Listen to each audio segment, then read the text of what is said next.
हो well absolutely. हमारे साथ अतुल चतुर्वेदी जी जुड़ चुके हैं। अतुल जी, वो इस्मा के नंबर्स हैं 349 की शुगर, 50 एथेनॉल में जाएगा, 20 एक्सपोर्ट होगा। आपके नंबर्स क्या हैं? नहीं, मैं इत्तेफाक रखता हूँ इस्मा के नंबर से। मैं अपनी जो टीम से बात कर रहा था, जो केन वाले हैं, उनका भी ये कहना है कि लास्ट ईयर के मुकाबले इस साल रेन बहुत बेहतर है। और अभी तक की जो गन्ने की स्टेटस दिखाई दे रहा है, both in Karnataka and in Maharashtra जहां हम लोगों की मिले हैं, बोले गन्ने की ग्रोथ बहुत बढ़िया है। बट पिछले 10-15 दिनों में पानी की थोड़ी कमी हुई है। बट चूंकि अपने यहाँ के डैम इस बार सब भरे हुए हैं, तो कोई उसमें ज्यादा कोई फिक्र की बात नहीं है। और अब क्या नाम, आईएमडी ने भी डिक्लेयर किया है कि नेक्स्ट 15-20 दिनों में रेंज अच्छी हो जाएंगी।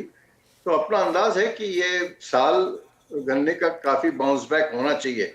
अब वो 18% बढ़ता है या उससे कम ज्यादा होता है, ये तो वक्त बताएगा। पर हम लोगों का बैक ऑफ द एनवेलप जो कैलकुलेशन है, इस साल शक्कर या सुक्रोज एनीवे बिटवीन 34 से 35 मिलियन टन के आसपास होनी जी। चाहिए, which should not be a problem.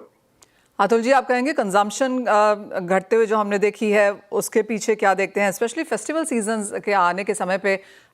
एक तो इस्मा के नंबर्स पे क्या सेंस है कंजम्पशन ओवरऑल पूरे साल के लिहाज से, और अब इस सेकेंड हाफ से शुगर कंजम्पशन से क्या एक्सपेक्टेशन है? देखिए, हिस्टोरिकली हम लोग कंजम्पशन ग्रोथ हिंदुस्तान में अबाउट 0.5 मिलियन टन एनुअली गिनते थे, जो आज की तारीख में समझ लीजिए 2 से 2.5% की ग्रोथ। अब मेरा मानना यह है कि growth is much more muted. आज की तारीख में मैं समझता हूं कि अपनी 1% के आसपास, जो कि अपनी पॉपुलेशन ग्रोथ है, उसी रेंज में कंजम्पशन ग्रोथ आ गई है। अभी तक तो काफी हेडविंड्स थे इस मरतबा। और अगर हम लोग लास्ट ईयर के मुकाबले में इस साल के अगर एलोकेशंस भी देखें, तो पिछले साल के मुकाबले अभी तक अगस्त तक का जो एलोकेशंस आए हैं, that is about 1.4 to 1.5 million tonne less. मतलब पिछले साल से के मुकाबले इस बार गवर्नमेंट ने जो एलोकेशन किए हैं, वो 1.4 से 1.5 मिलियन टन कम है। तो ये सिनेरियो दिखाता है कि डेफिनेटली हेडविंड्स हैं कंजम्पशन में। और लास्ट ईयर के मुकाबले इस साल थोड़ा होना लाजमी भी था, क्योंकि लास्ट ईयर बांग्लादेश भी काफी माल स्लिप होके गया था, 7-7.5। तो पर ओवरऑल कंजम्पशन ग्रोथ अफेक्टेड है। तो एक चीज अच्छी है कि 30 त्योहार आने से, और इस मरतबा गवर्नमेंट ने जो एलोकेशन भी है वो थोड़ा रिलेटिवली बहुत ज्यादा नहीं दिया है, 22.5 लाख टन। तो उससे थोड़ा बाजारों में थोड़ी सी डिमांड सुधरी है, और प्राइसेस भी मार्जिनली इंप्रूव हुए हैं। अतुल जी, क्योंकि आप हमारे साथ हैं, एक फाइनल सवाल यहाँ पर टैरिफ्स पे बनता है, क्योंकि रोजाना जिस तरह के टैरिफ्स हैं उससे पूरा एग्रीकल्चर सेक्टर काफी कीनली इसको देख रहा है कि इंडिया शायद यूएस से इसलिए ट्रेड डील नहीं कर पाया क्योंकि एग्रीकल्चर एक यहाँ पर स्टिकिंग पॉइंट था। रोजाना हम यहाँ पर नंबर्स चेंज होता हुआ देख रहे हैं। इंडियन टैरिफ्स 25% काफी ज्यादा है हमारे पीयर कंट्रीज के मुकाबले। किस तरह से एग्रीकल्चर एज अ स्पॉट को देखेंगे आप? फ्रॉम अमेरिकन पर्सपेक्टिव, मैं नहीं समझता कि agriculture has been a big export का item as far as India to America is concern. But हिंदुस्तानी जो लोग बाग थे वो ज्यादा फिक्रमंद ये थे कि कहीं चूंकि चाइनीज बाइंग अमेरिका से अब रेगुलेटेड हो गई है because of their own problems, और वो डाइवर्ट हो रही है लैटिन अमेरिका के, तो चाइना अमेरिका को चाहिए एक बड़ा बायर। और हिंदुस्तान से बढ़िया आबादी वाला बायर कौन हो सकता है चाइना के बाद? तो इस सिनेरियो में they were trying to probably push soybean का export to India and corn export to India. और मैं तो सुन रहा हूँ शायद डेयरी का भी।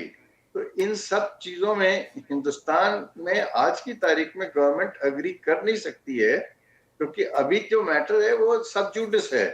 क्योंकि ये जीएम का मैटर जो है वो इज इन सुप्रीम कोर्ट।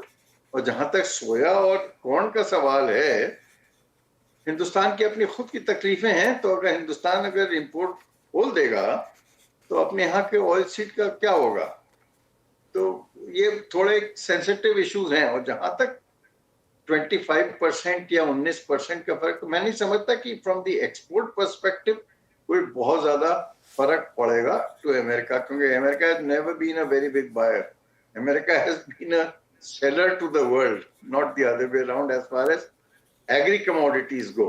तो मैं नहीं समझता इसका कोई खास बड़ा इम्पैक्ट है। इंटरेस्टिंग। एक चीज जरूर है इसके साथ में शेयर करना चाहूंगा जी इन सब में रुपया थोड़ा कमजोर हो सकता है और अगर रुपया कमजोर होता है तो अपनी इंपोर्ट कॉस्ट जो है आज पल्सेस की या एडिबल ऑयल्स की उस पे जरूर थोड़ा फर्क पड़ सकता है। एब्सोल्युटली। रुपए में कल भारी गिरावट देखने को मिली थी और 4 महीने के लोज पे हमने रुपया जाता हुआ देखा था। थोड़ा सा सुधार आज यहाँ पर देखने को मिला है जिस तरह से इक्विटी मार्केट्स में है, but that point is well taken.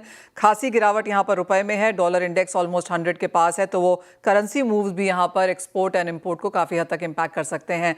Atul ji as always बहुत शुक्रिया साथ जुड़ने के लिए, चीनी, एग्रीकल्चर, टैरिफ्स, रुपी सभी पर राय भी देने के लिए।